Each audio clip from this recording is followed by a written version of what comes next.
This is RUCK Yeah, a player series from Just Ruckin' With You, where the players tell their stories, raw, unscripted, and unapologetically real. No breakdowns, no hot takes, no fluff. Just the moments that make this game different. So if you're a player, a coach, alumni, family, or just someone curious about rugby and the culture that surrounds it, you are in the right place. Our mission? Simple. Help grow rugby in the U.S. by putting more eyes and ears on the game we love. Welcome to RUCK Yeah. Hey, what do you say? Who's ready to talk rugby today? What say you, good sir, Hayes? RUCK Yeah, Swish. Let's go. That's my guy, Ryan Hayes. I am Chris Swisher, and this is RUCK Yeah. Traditionally, it's a player series to talk about stories, raw, unscripted, unapologetically real. But today, we're going to switch things up. Super stoked. We're going to call this the Legends series since we've got Jason Damm, U.S.-born American rugby legend. Pretty close. We're super stoked because we're a couple of Clemson rugby dads, but he's a Clemson graduate himself, All-American, plays currently in the MLR for the California Legion, and also is the current USA Eagles 15s captain. And just a total badass of a dude. So, Jason, welcome thanks for taking the invite to come chat, man. We're excited just to talk rugby with you, my man. No, thanks for having me. Yeah, the intro's intense for me, I don't take compliments well, but I'll read it. Listen, maybe it's some of that Southern hospitality. You're a native of South Carolina, but now you're on the West Coast. So you've got you do have that laid back West Coast. I don't know, or do 6'4" massive dudes surf out in Huntington Beach and Laguna? Just gotta get the big enough board, Yeah. Take that old Buick out there. Yeah, I'm not meant to be out there. My brother's more the surfer type, but I look at those. I like to watch the big waves. I love Too it. many sharks in the water. Yeah, especially out there. So, Jason, anytime we talk about rugby to somebody that doesn't know anything about it, the first question is always, how did you get into it? So I think that's like the best way to kind of lay the foundation of our discussion is how did you get into rugby? And, obviously you've gotten to a very, very high level in the US. So just kind of take us from where it kind of started for you. Yeah, I sort of got into it the way I think a lot of guys in my generation got into it, which is like we had a foreign buddy who sort of twisted our arm and brought us out to a training. So yeah, I played football, every sport under the sun. And my senior year, I sort of knew I wanted to go to Clemson, was sort of dumb, trying to go play football somewhere, and just went out and played rugby because my buddy's dad started a local club, and they gave me the ball enough times. I fell in love, ran some guys over, got to tackle some guys, and sort of never looked back. So I know, so many people start freshman year of college, someone just, they see rugby and they think, what's that? Let me try it. Or some guys, it's crazy now. I know guys that I played with Americans that have been playing since they were 7 or 8 years old, which is just so incredible to see because that just wasn't a reality when I was growing up. So did you start actually playing when you went to Clemson, or you started playing, you were still in high school when you first started playing, correct? Yeah. So it was that sort of spring sport, rugby season in high school, my senior years. We played, fell in love. We won like the D2 state championship. And then after that, I just knew I always need something to compete. Like I'm way too competitive to not be playing a sport or doing something. Once I fell in love with rugby, it was like full closure on my football career, not worried about it. Now I'm just going to go to Clemson, play rugby, have a good time, and still be able to compete. So yeah, it was a perfect place for me. Yeah. Did you know about the club before you went there, or did you what was that? Yeah. Yeah. So I found out, I knew I wanted to go there. We had the coach at the time, Justin Hickey, came out to a couple of our games or these sort of local South Carolina tournaments for recruiting. It's funny because like there's a scholarship, the Clemson Rugby Foundation scholarship. And I was like, oh, I'm going to get this because I was a pretty good player in high school. And I was like, I'm going to get this. And then I didn't get it, but it was a good thing because it turned out like at the time, whoever got the scholarship never played rugby again.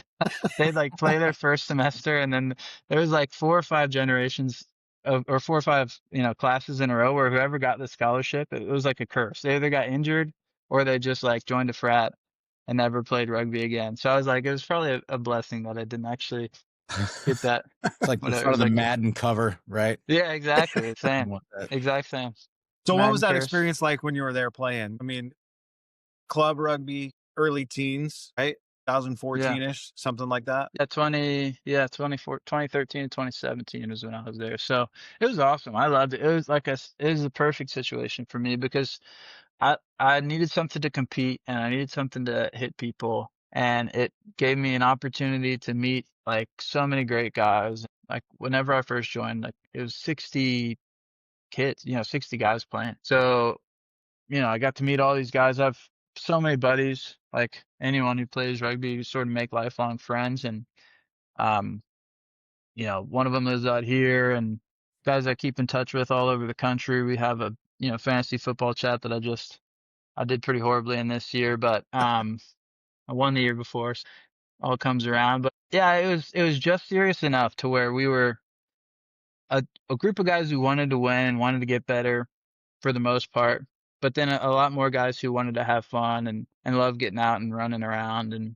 the after parties and the socials and stuff. So for me, like wasn't not a big party guy or anything like that, but it was just social enough to where I wasn't gonna get burnt out. Like so easy to get burnt out on something like that when you're going to a new environment like college and you want to do well in school and you're away from home for the first time and then you also have something like if I was going into an environment that was too serious or like it wasn't for me. I'm a pretty laid back guy. I like to work hard, but I also like to chill. Mhm. It was the right balance of yeah, competitiveness and kicking it Well, back. so you're playing around, as we were kind of chatting a little bit before, you mentioned you're playing schools like Life and different places like that at that time. And you had only played for a year or two, maybe at that point. So like, where was the first spot where you felt like, man, maybe you didn't have this, where you're like, man, I'm a little exposed here. I don't really still learning a little bit. And Yeah, did you it's feel a so separation? the first time I did was so my freshman year. We were in at the time it was called the ACRL, the Atlantic Coast Rugby League. And it was basically a mirror of the ACC, and we played all those teams. And we won every game, and we won the championship, and it was awesome. And like it was a little tight with Maryland, but everyone else we pretty much beat pretty handily. And then we went and played Dartmouth and Varsity Cup it was called at the time. And Madison Hughes was on that team. If you know Madison Hughes, he's a longtime captain of the sevens team. He's a pretty little guy. And I remember like I had a good year, like and I made a breakaway and everyone's been talking about Madison Hughes and I was like, I'm just gonna run right over him. Like I'm not gonna try and go around or anything. I'm just gonna truck him. And then I went to truck him and then I was on my back and I was like, what just happened? How did this little, 180-pound dude just do that to me? And then, yeah, I went to Collegiate All-Americans that year, and it was definitely like a massive wake-up call because it was like I'm 18, 19 maybe, and I've only been playing for a year, and like a lot of these dudes are seniors and are going to go on to have great careers, and I'll play with them and against them and the MLR or with USA Rugby and stuff. But like I just did not have the experience, and I remember being there thinking like I'm not, I'm not, I like this is a bit too serious for me. These guys are pretty intense. Um, yeah, I think I fell asleep in a meeting, which is pretty embarrassing. But they were waking up at like 6 o'clock to do training, and at the time I was like, I'm a freshman in college, man. I'm not, I'm not on that schedule yet. So that was probably the biggest wake up call in terms of like, all right, you're not, you sort of need a reality check every once in a while. And Mhm. I definitely got it at that camp. Okay, so to flip the coin, did you have a moment where you're like, man, I feel like I can compete. Like I might be able to go pretty far here. Like you felt like everything was kind of coming together for you. Yeah, I think I don't know. I loved rugby and it was weird because I never felt like I was doing anything like special or I hated getting tackled. As weird as that sounds, I hated getting tackled. So like I'm doing everything in my power to not go to the ground every single time. And I assume that's what everybody's doing, but I don't know. Like it just worked differently for me at that, not that I was the only guy, but it's funny for me, the moment that comes to mind is my first year in Atlanta. The season got cut short because of COVID. And after the week 5, I wasn't really a starter. Like I'd played 4 of the 5 games, but I wasn't like I started a couple, come off the bench in a couple, and I wasn't really feeling that like I really, got this, like I'm the man. And I played against DC, and then at the end of the season, our attack coach at the time texted me, and he was like, "I don't think you realize like how good you like are, or like what you do, how important that is." Because I wasn't making the huge line breaks like I could do in college, and I wasn't like running guys over all the time, but I was like consistently bending the line. So like every time I carried, I go forward. Every time I tackled, they go back, and it wasn't like these big plays, but it was like just doing that, like consistently, making an impact is a difference maker in a game. And so that was sort of a wake up call for me, like, all right, maybe I do need to like refocus a bit and like appreciate what I'm good at and what I'm doing, and not put it in the frame of like I didn't get X amount of tries or X amount of line breaks. So, okay, so you jumped ahead a little bit to Yeah, rugby sorry. ATL. So that's cool though. We're just having a discussion. So Ryan, were we at that game against that DC Glory? Oh, Glory. we potentially could have been there watching that. So I remember it was so cold when we were holding beers. I didn't have gloves, and I was not happy. very, very cold.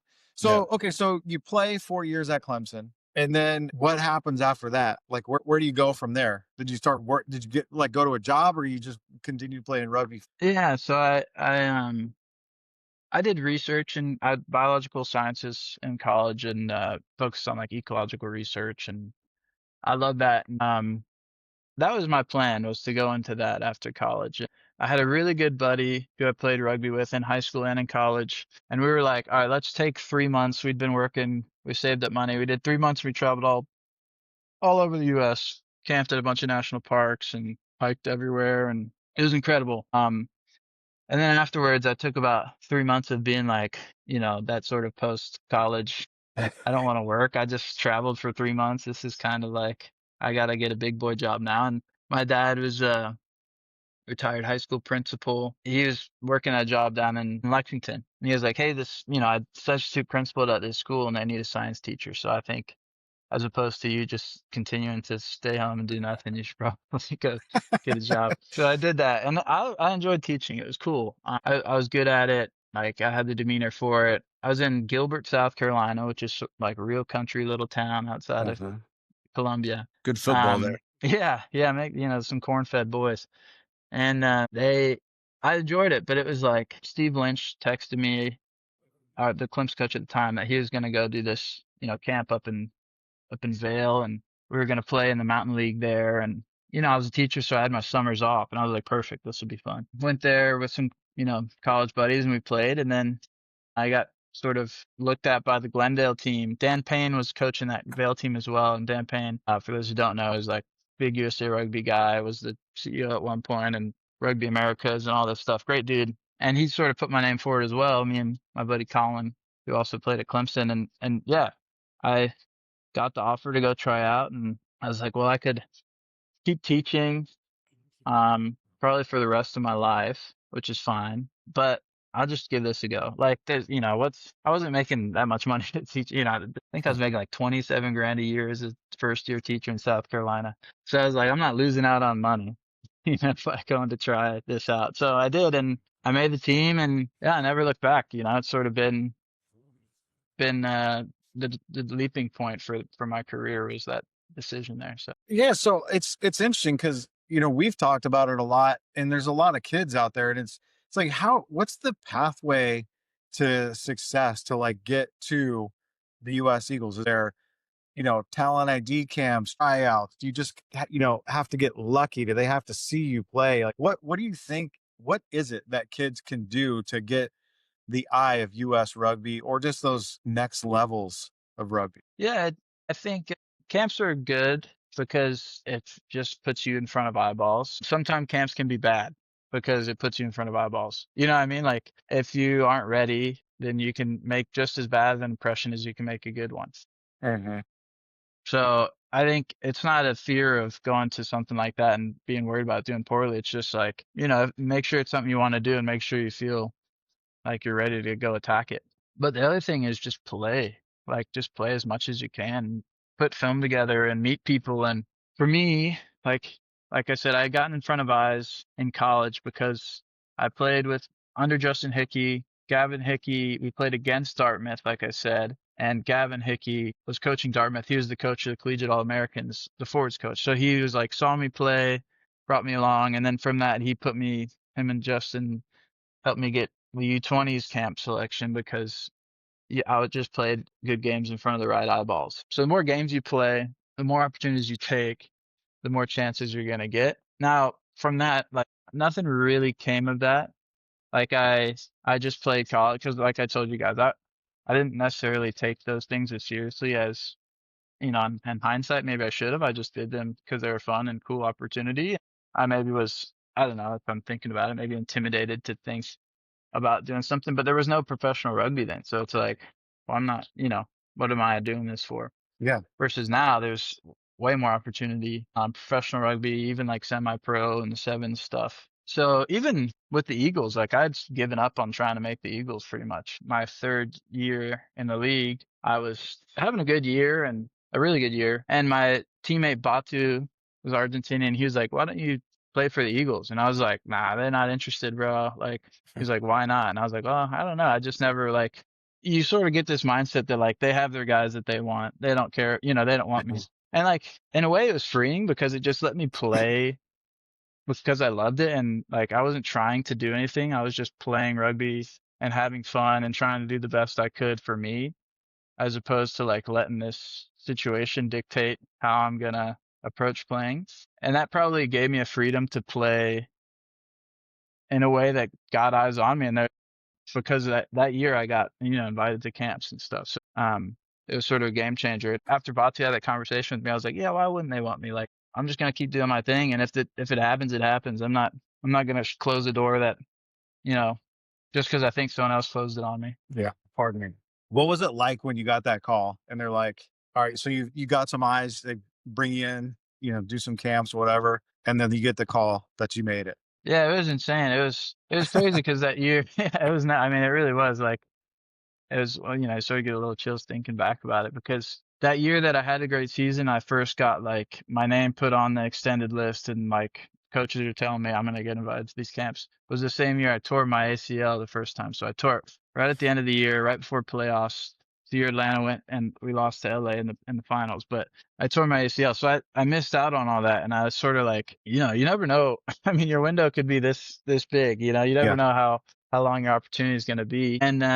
And I played that next year. It had been sort of an on and off year because I was coming back from ACL. So I missed like half the first year or first half of the season. And I came back and like hyperextended my knee and then got a concussion. So it was like, I'd only played like 5 games and I don't know, I wasn't feeling real confident.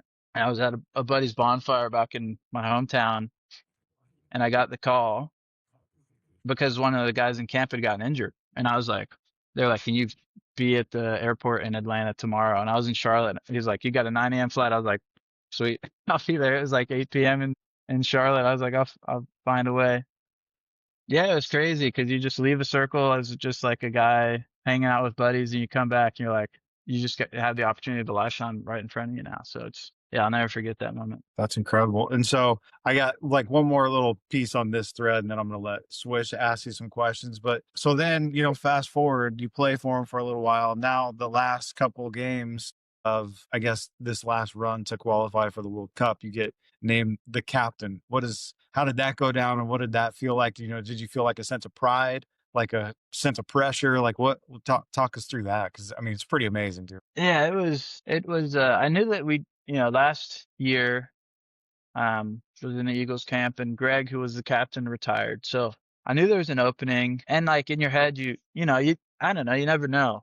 I was in a leadership group and, we were talking about who's going to be captain and nobody wants to be the guy that's like, I want to be captain, but everyone's thinking it like, who doesn't want to be the captain of the Eagles, and, I sort of worked it back and, this year in LA at the beginning of the year, I was doing some goal setting with my coaches and they were telling me they wanted me to be the captain this year of LA. And I was like, sweet. Well, that's perfect because I want to try and be the captain of the Eagles this year. So we sort of been talking about it all year of like, well, if you captain a successful side, what I mean, you show that you can do it. You get more experience leading, being the captain, because it's a whole nother thing to be a leader and to be the captain in a game. And that's, a lesson I've learned. And also just the difference between being a leader in the leadership group and being the captain. Like there's a whole nother amount of pressure, a whole nother amount of being switched on, a whole nother standard you have to hold yourself to because everyone, all eyes are on you, all the time. And it's a blessing, pressure's a privilege, but like it is intimidating. And it was a lot that I learned, throughout this year in LA. And then Scott called me, I think it was the week we played Seattle, and he was just like, we're going to go with you to be captain this year. If you want that. And I was like, yeah. I mean, yeah, that's Hell like, yeah. hell yeah. Yeah. What do you mean? You're Yeah. letting me question. But I had my baby coming in July. So, I mean, it was a weird situation where it's like, well, I had gotten the call saying they wanted me to be captain, but I knew that I've consistently, I pick my family over rugby always. That's going to be my decision. I set that line in the sand a while ago. So it's like, I'm not going to be gone. My boy was due in July. I don't remember exactly when he was due. It ended up being born on the 17th of July. But there's, 3 test matches in July. So it's like, well, you could come early, you could come late. I'm not gonna take the risk. I'm staying home with my wife, Mhm. and we had to move in June. So it was like we're moving houses with a 9-month pregnant wife. I'm not gonna say, see y'all, I gotta go, play with the Eagles. So it Hey, was by the weird, way, like that was the only choice. yeah, Yeah. 100%. I mean, yeah. There's no, it's funny because earlier in my career, I had, in my Eagles career, I didn't realize they did tests in November, and my wedding was November 11th, which was in the middle of the Whoops. 3 games for the repechage, which was to qualify for the last World Cup. And I was like, I can't go. Then Gary Gold at the time was like, are you sure? And I was like, it's either I go or I get married. I don't think there's a both, so yeah. This Damm guy makes great decisions. Yeah. Smart family decisions. So I knew I was going to miss the July stuff, and I knew it was going to, I didn't know if I was going to come in. Like, I know we had talked about me being captain, but now you have another, Benjamin Benasso stepped up, was captain for the July test, and then captain for the Canada game, because it's like, it just wouldn't have felt right for me to not be there and then just come in and be captain when someone else who is still there, is captain. And it sort of worked out to where Ben Ha had to go get surgery.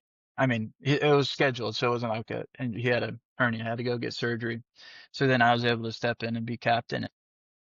And it was awesome, man. It was like I said, it was the cherry on top of my career. Like, I never want to say I'm content while I'm still playing, because I'm always hungry and I'm always wanting to get better, and I never don't want to win. But it was like the difference of when I tore my ACL in 23, I was still hungry. I was like, now I'm like, if something happens or something comes up, and I am torn between stepping away and staying in the game, like, I'm not gonna live with regrets that I've stepped away from the game. Like, it was, Yeah. it put the cherry on top for me. Yeah, and it was pretty sweet. I mean, I watched a lot of those games, and in the Samoa game, captain, you qualify, you score. I mean, dude, that's like the trifecta, pun Yeah, intended. yeah, But it's pretty special.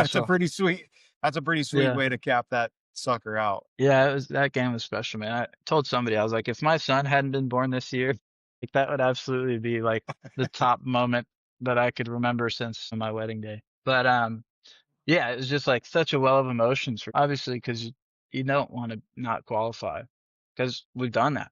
I've been on a team that we didn't qualify, and it was just, how much it hurts, and you sort of live with that. So to get the monkey off the back and to just do it at home in a place, and I mean, a game that, like, realistically, a lot of people didn't expect us to win. Like, Mhm.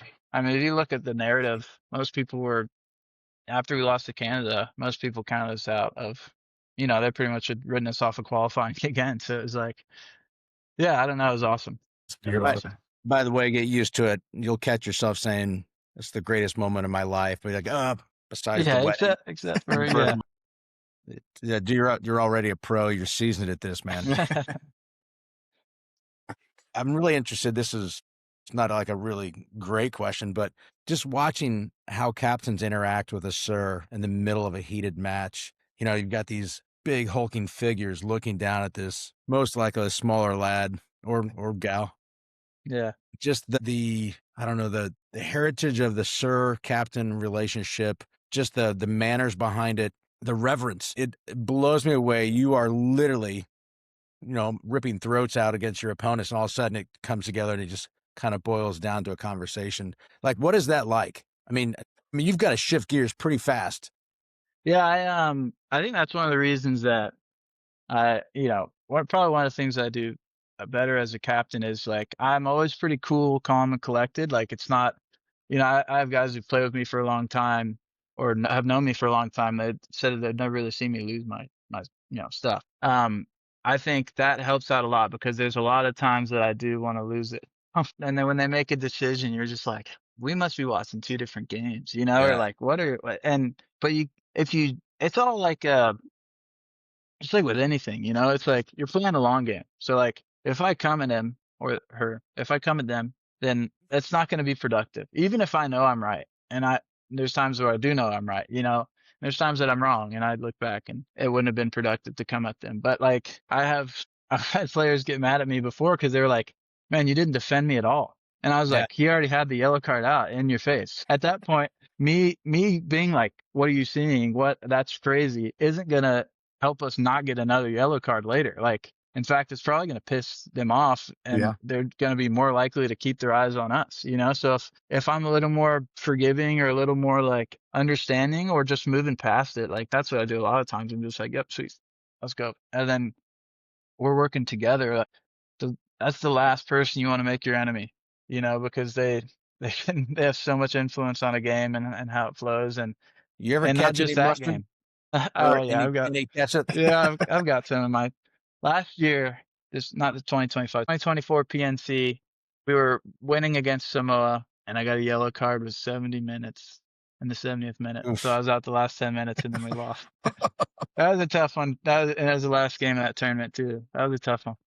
Do I think it was? No. Do I understand why he gave it to me? Yes. Yeah. So I mean, it is what it's sports, eh? But yeah, hoping to control that. It was a huge lesson because when you're a player, you don't have to worry about like you talk about switching gears and it's massive when you want to bring so much intensity into your carries and tackles and rucks but you have to get back to being calm. You can't lose your head at the referee, and you have to also keep your players under control because it all comes back to you. So it's a massive balance and something I learned a lot this year. I don't want to open up a wound here, but like, But he's going to. So I mean, what do you think the gap is, whenever like the US team versus like say Scotland? I know that game did not go well. yeah, But Here I it mean, I is. don't think the gap is 80 no, points. I'm happy to talk about that game. I fully agree, and I think if people, it's so I'll give you some inside analysis on that game that you might have seen, but and I'll never make an excuse for a loss. We got pumped, and Scotland played really well. I mean, Yeah. it was like they were on. Yeah. And in front of 80,000 people in Murrayfield is tough. It was tough but if you chop off, and it's an 80-minute game, it doesn't matter. If you chop off like the first 15 minutes, right, and the last 10 minutes, then it was like 36-0. Mhm. But they came out super hot. It is what it is. Like I said, a lot of us had like in between that PNC ending and playing Scotland, I'd been running at a park in Huntington Beach by myself. Almost all of us are just going home and training by ourselves at a gym and at a park. Maybe Mhm. some guys are playing club rugby, but most of us aren't. Scotland is in the middle of their premiership season. So they're playing at highest level rugby that you can play and not just starting. We get together for a week, we train there, we play them. Mhm. We're rusty. First 10, 15 minutes, they put up however many points, 30 points, whatever. So it's like we're rusty. Then you have a middle 60 minutes where it's like about what you'd expect it to be. Like they're better than us. We're down in their end quite a bit. We didn't ever convert in their end, but like it's not an 85-0 victory. And then because we don't have the legs, because we haven't been playing rugby, the last 10 minutes we lose our legs and they put another 30 points in and Mhm. 25 points, whatever it was. So it's like when you think about it logically, I hate losing, especially by 85 points. Yeah. But yeah, like there's a reason to it. I mean, I'd say that that loss is less indicative of the distance between our teams than the previous 3 or 4 times we played, where it's been 36-10 or something Mhm. like that. And sometimes they were on, like the ball really did bounce their way and they made it bounce their way. Like there's not just luck to it. They were Yeah. they played incredibly and we didn't. So I mean, yeah. how is that? Like, I mean, the adrenaline's just got to be ripping in a game like that. 80,000 people, the bagpipes playing, kickoff. Yeah. I mean, it's an intense environment. Yeah, and that was the What I want first to time know is how Lois. many beers you think were consumed in that stadium that day. Yeah, too many to count. I think yeah. 80,000 Edinburgh times a Edinburgh couple. was dry for the next couple days, I think. But yeah, it was crazy. I mean, it was awesome to play in front of that many people. Less awesome to lose in front of that many people like that. But it was Man, you funny go because from the West Coast, right on the water on the beach, all the way to the opposite side of the world. It yeah, feels like. Next thing you know, you're in the middle of the stadium, yeah, captaining this team, and like, what just hit us? Kind of a thing. yeah. It was a weird one, man. It was a weird one, but it's all good. It's like any experience is good experience. You can learn from it, and the goal is to win in the World Cup. And there's going to be 60,000 people in stadiums in every World Cup match. So like to have a game where we played in that, and these guys who played in this game lost know what it feels like now to play in an environment like that. Yeah, it was wild. And I remember at one point, you like have messages and you have plans and things like that. And I'm, at one point I was like, what? Let's just have some fun. like what are we doing? Like I don't know. None of I that's remember, working. Let's just yeah, let's scrap yeah. I all of remember that. thinking to myself like, what can you say when when it's the 70th minute and you're down by 70 points to keep it from going to 100 or whatever. But We got them it right was where we want them. yeah. This next one's ours, boys. No, I just sort of had a smile on my face and I was like, it's just is what it is, At that point, right? yeah. So, I mean, think about the World Cup coming to the U.S. in what, 5 years now, 4.5, Yeah, 5 years. 31. That's a big, that's one of the things that we always talk about. It's just the ramping up the rhetoric and the excitement about rugby here in the U.S. And so, hopefully there's a good chance. I mean, do you have your eyes set on that? Yeah, I don't. I mean, if I do, there's no shit.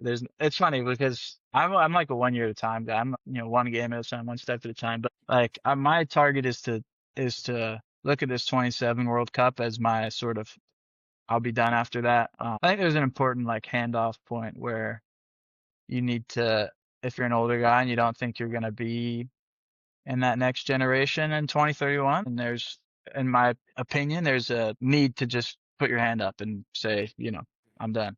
Someone else come. I've always been in the mindset that like I'm never going to give my spot up, someone's got to take it. And I still think that's true, but I also think there's like a responsibility to make sure that these guys are ready.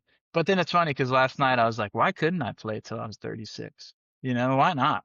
But then I get up in the morning after running and I'm like, I think I'm pretty Hayes, he has no idea. Yeah, you start making the noise. Yeah, yeah. I keep telling people, I was like, I know I'm getting close because I get worried about having too good of a night of sleep or I don't move enough and I wake up and my knees are throbbing. It's like that's when you're getting old. Hey, Hayes and I have got the list of grumpy old man stuff for you, dude. So we'll just give it. It's a progression. Send it my way. Yeah, you 27. You got 2027. Send it my way. Yeah, you got to earn the right to be grumpy, dude. So it's good. I'm starting to understand. I've always been such a jovial guy, but when you have a baby and you don't sleep, I'm starting to understand where the grumpiness comes from. Little edge. It puts a little edge on your life. Definitely. I was like, I need to get back in contact soon. After 4 kids running through that, like my wife and I would say the most dastardly things to one another, like about 3 to 4 a.m. And then it just comes out, and then you get up and you both apologize in the morning, then you do it again the next night. And the next night. Yeah, like I didn't mean that. You're like, I know. But so I don't want to say it'll never happen, but what do you think is missing to get rugby to catch fire in the U.S. to where maybe like, you get 60,000 people in a stadium watching a game and it's packed and it's rabid and it's like people are out there tailgating. I feel like I can see it, but it's like, how do you close that gap? Yeah, it's a good question. $1 billion question, probably. But it's interesting because you look at the game at Soldier Field, you have New Zealand and Ireland this year and a lot of people there, a lot of people excited. Mm-hmm.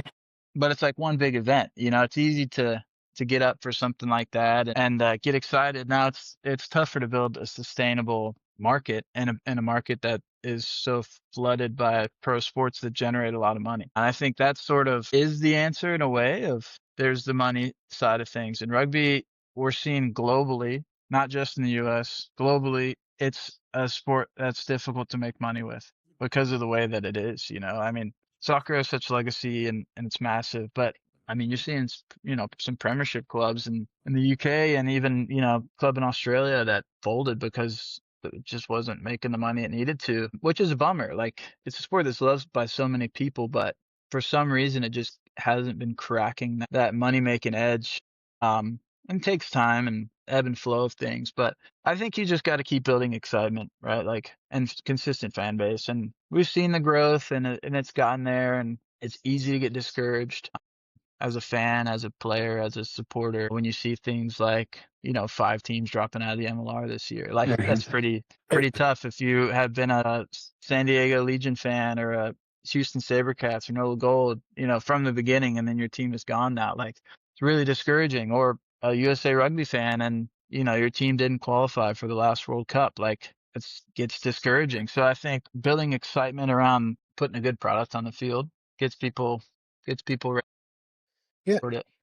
I just feel like, like you take the MLR, for example, and I feel like it markets directly to rugby people.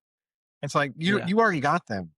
Like, figure out how to get other people. And you look at like the NRL coming from Australia, they're going to have a, you know, like 3-team or 4-team tournament in Vegas, and they just advertise it. They advertise the hits and the excitement and just all of the glitz and glamour of the game. And they pack Allegiant Stadium in Vegas. But again, you're saying it's one event, it's one time, so it's much easier to do it. But it just, to me, it seems like that disconnect is like these old school rugby minds are like, this is the way we're going to do it. This is how we're going to do it. And they advertise to those fans, but they don't try and bring eyes and ears into the game. And that's really where we were like, all right, maybe we can fill a gap and bring more people into the game and just try and do it. Cause once people watch it, you hook them. I love it. Yeah.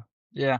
No, yeah, it's interesting. I think like we spoke about earlier, you know, there are a lot of people with opinions and rugby has a lot of legacy. And it's interesting because I've been around, you know, rugby marketing long enough by being on teams to see all sides of it. Like, I see people get pissed that we're not trying to get non-rugby players in or non-rugby, you know, people to come watch. But then I see full marketing campaigns that are, you know, targeting non-rugby people and trying to convert, you know, football, you know, fans and things like that. And the season runs opposite of football. So if you need some contact, come here. And then rugby people get mad because they're like, well, you don't care about us anymore. You know, why are you advertising to just the people who don't actually care about you? The And purist. it's like, yeah, it's like there's anyone who wants to watch, I'm stoked for. It's almost like sometimes like everyone wants to be right instead of everyone wanting the best for whatever's to come. You know, like you talk about NCR versus USA Rugby versus, you know, whatever. It's like, I don't know. I'm not really that privy to the college scene, but is that the most productive or is that like egos getting in the way of what's best for national collegiate rugby? I don't know. I literally have no opinion on that because I'm not educated on it. But there's things like that all the time. I remember when we were in Atlanta, there were some Georgia Rugby Union guys who like hated us because they were like, all you guys do is help out the Atlanta teams. And it's like, well, we do camps all over, you know, Georgia, but like these teams are in Atlanta. It's way easier for us to send a player on a Thursday night to Yeah. 15 minutes down the road than to, you know, 2 hours away. Like, I don't know. Sometimes people let ego get in the way of really what everybody wants, which is for rugby to continue to grow, you know, and become something more than it currently is. Yeah, you touched on it. It seems like just a big fracture in the U.S. from USA Rugby to the NCR. And I know you're past this, so you probably don't keep that close to tabs. But then with the NCR and then the CRAA, and there's 2 different leagues for the college teams to play in, and one's supported by USA Rugby, one's not. It just seems very convoluted, and like somebody just needs to go, to your point, get all the egos out. What's best And for the knock it sport off. and fix it. Yeah. Yeah, it's frustrating. You know, it's frustrating for fans, it's frustrating for players. It's like just one of those things where like it's hard to not get in your own way sometimes. But I don't know what's best. I just go out there and hit people. You know, I'm a So, you know, the simple irony man. of that, you being so relaxed and so chilled out, but Yeah. yet, man, that flip of the switch. Yeah. We've taken up a ton of your time, man. I want to make sure we be mindful of you on a weekend here. Let you get back to those fatherly duties. But before I let you go, if we think about where you are tonight, captaining your professional team in LA, captaining the USA Eagles at the highest level, if you were to be able to go back to Clemson, South Carolina in your playing days, what kind of advice would you give the Clemson Jason Damm player? What kind of wisdom? I think, well, let's think about that. I'm a bit logical, so I'd say keep doing what you're doing because it worked. That's awesome. Oh, hey, let me switch gears then. How about this? Because that didn't work for me. Well, if you were to go back, I'll follow up with a real answer. well, if I'd you were going to say, go back and talk to our knucklehead boys and the rest of the lads, they're playing at Clemson rugby right now. Like, what kind of? Because you talked a little bit about balance, being competitive, loving to win, hating losing, but still having fun and enjoying. And actually, there's schoolwork that you got to get done there as well too. So, what kind of advice if you're able to go back to Clemson and talk to the boys there? yeah, it's a bit of a cliche. It's sort of what I made my made my money on, made my bread and butter on is like the secret is there is no secret. Like if you work hard, more opportunities are going to come your way. Like Yep. if you're feeling burnt out, take care of it. Take time away. Take a step back. If you're not fit enough, do the work to get fitter. There's no secret. There's no shortcuts. My path certainly didn't come with any shortcuts. Probably came came with a lot more hardships than it did shortcuts. And I think those gave me the opportunity. Like if you stop looking at obstacles as something to keep you from getting where you are instead of something to just get through, and like changes your mindset, right? I've torn my knees. I've been looked over. I had, teams collapse. I've had, family issues that I've had to deal with. But as opposed to looking, when I talk about flipping that switch, like, yeah, don't look at the secret is there's no secret. We work hard. Either it's going to come to you or it's not. But put yourself in position where you know can take the opportunity when it comes. And something we talk about is like you don't rise to the occasion, you fall to your training. So in a big moment, you're not going to do some crazy thing you've never done before. What's going to get you the big moment? What's going to get you recognized is the bottom of your training.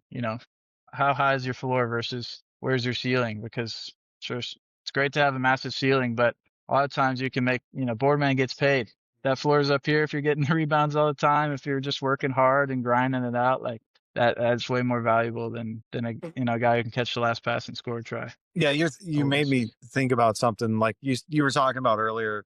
Like, how do you get to the top? Is you get out there and play, and you put in games and get in front of people that are watching the games, and you're going to get seen. And it's just one of those things that I heard a quote. I forget exactly which professional athlete it was, but they were just talking about it might be someone's first time watching me play. So I'm going to play like I've never played before because it might be someone's first time. And if I'm slacking off on anything, that's going to be the impression that they have of me. And so it's kind of to your point, you just play like to the max all the time, and you build 100%. it by training. 100%. So when I say hard work, people think like always running, doing extra fitness, and I did a lot of that. But sometimes working hard, like I said, is just taking care of the mentals, like switching off, finding a way to get away from it, or finding a way to stay focused when you need to. Like you can find, weird as it is, there's so many different ways to work hard. Even just like getting enough sleep, your nutrition, the hydration, all that, right? Sleep is my number one. And obviously not right now because I have the baby, but I'm feeling like I notice it. I've always prioritized sleep over everything. And like I said, I'm not a real drinker or anything like that, but like if you get your sleep, you recover. If you get your brain's better, like you can execute, you can think faster, so I didn't sleep as much in college as I probably should have, but in the professional aspect, sleep and hydration, nutrition, hitting your protein goals, whatever it is. But like working hard in any of those areas, if you're working hard to build your habits, there's no secret.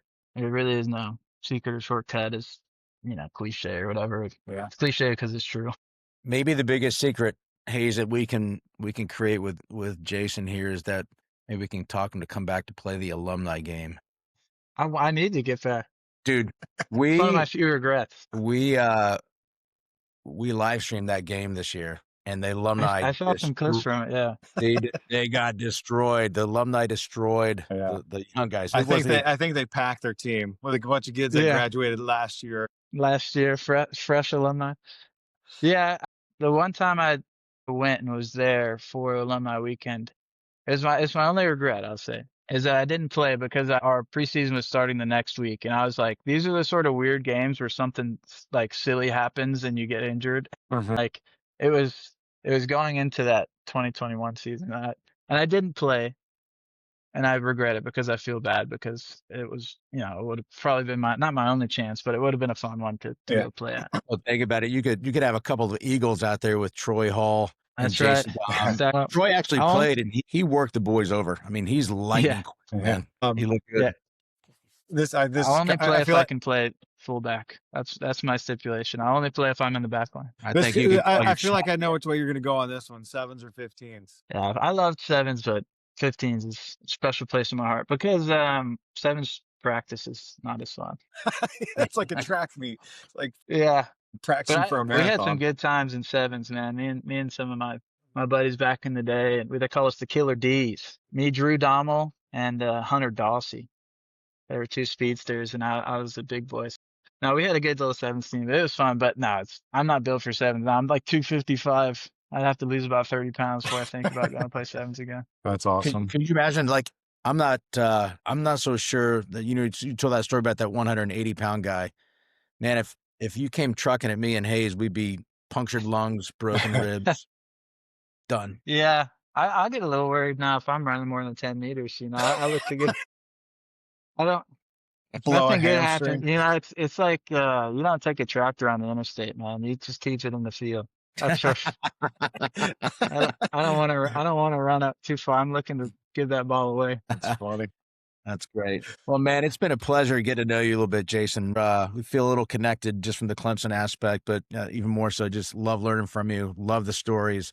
Hope to stay connected. And again, man, it's all about us trying to get more eyes and ears on the game, especially at the collegiate level. So having a legend like you on our chat here is really big for us and big for a lot of people, man. So I hope we can stay connected, and we can, whenever you need that fatherly opinion, man, just call us. We got Yeah. Thanks, man. I'll Appreciate be the needing it time. soon. Thank you all so much for having me. Yeah, well, this was RUCK, not the player series, but a legend series. And if you believe in growing the sport like we do, following a guy like Jason Damm is a great way to learn more about rugby. But appreciate your time. Big respect to Jason, and we'll be back in touch soon.